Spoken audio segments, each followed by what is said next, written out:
বিসমিল্লাহির রহমানির রহিম। আসসালামু আলাইকুম। সুপ্রিয় দর্শক মণ্ডলী, আশা করি মহান আল্লাহ পাক রাব্বুল আলামিনের অশেষ মেহেরবানিতে আপনারা সকলে অনেক ভালো আছেন। বন্ধুরা, ভিডিওটি শুরু করার আগে একটু প্রার্থনা করি। হে আল্লাহ, আমাদের সকল প্রকার গুনাহ থেকে রক্ষা করুন। যারা যারা গুনাহ থেকে রক্ষা পেতে চান সকলে কমেন্টে লিখুন আমিন এবং এই ভিডিওটিতে একটি লাইক দিয়ে দিন। যারা চ্যানেলটি সাবস্ক্রাইব করেননি চ্যানেলটি সাবস্ক্রাইব করুন। প্রিয় বন্ধুরা, আসুন জেনে নিই সূরা লোকমানের উপদেশগুলো কিভাবে বদলে দিতে পারে আপনার জীবনে চলার ধরন। সূরা লোকমান পবিত্র কোরআনের ৩১তম সূরা। সূরাটি মক্কায় অবতীর্ণ। এতে ৪ রুকু ৩৪ আয়াত। যারা নামাজ পড়ে, যাকাত দেয় এবং পরলোকে বিশ্বাস করে তাদের জন্য পবিত্র কোরআন একটি একক কিতাব ও পথ নির্দেশক। লোকমান হাকিম একটি পরিচিত নাম।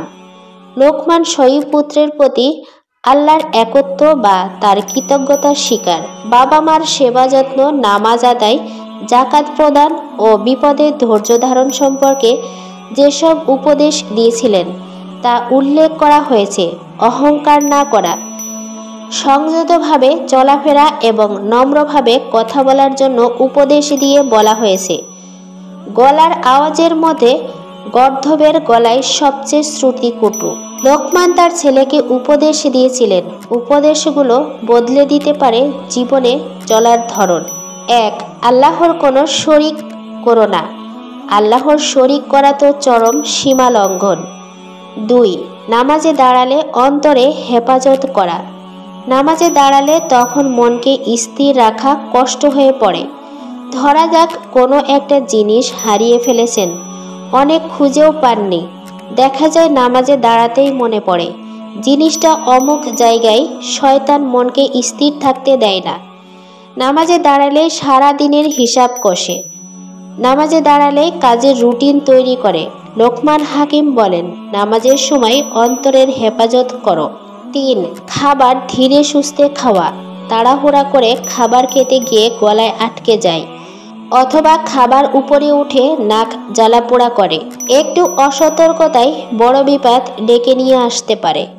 এই জন্য লোকমান হাকিম খাওয়ার সময় তাড়াহুড়া করতে নিষেধ করেছেন। ৪.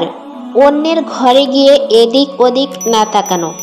এই অভ্যাস থাকলে তা দূর করা উচিত। লোকমান হাকিম বলেন, অন্যের ঘরে গিয়ে যেন চোখের হেফাজত করো, আপনার জন্য তারাও যেন লজ্জিত না হয়, আপনিও যাতে লজ্জিত না হন। ৫.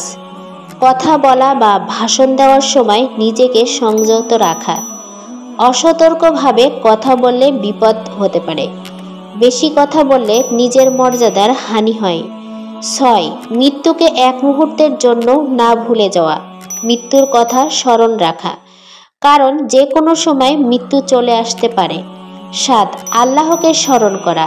আল্লাহ বলেন, তোমরা আমাকে স্মরণ করো, আমিও তোমাদের স্মরণ করব।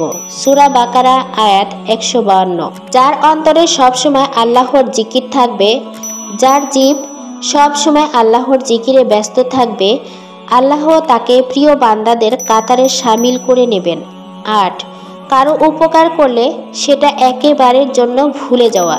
কেউ কারো কাছে সহজে হাত পাতে না। অভাবে পড়ে কিংবা বিপদে পড়ে মানুষ সাহায্য চায়। উপকার করলে তা নিয়ে খোঁটা দেওয়া যাবে না। ৯. কেউ আঘাত দিয়ে থাকলে ভুলে যেতে হবে। তো বন্ধুরা, এই ছিল আমাদের আজকের ভিডিওটি ভালো লাগলে অবশ্যই লাইক, কমেন্ট, সাবস্ক্রাইব করবেন। দেখা হচ্ছে পরবর্তী ভিডিওতে। আল্লাহ হাফেজ।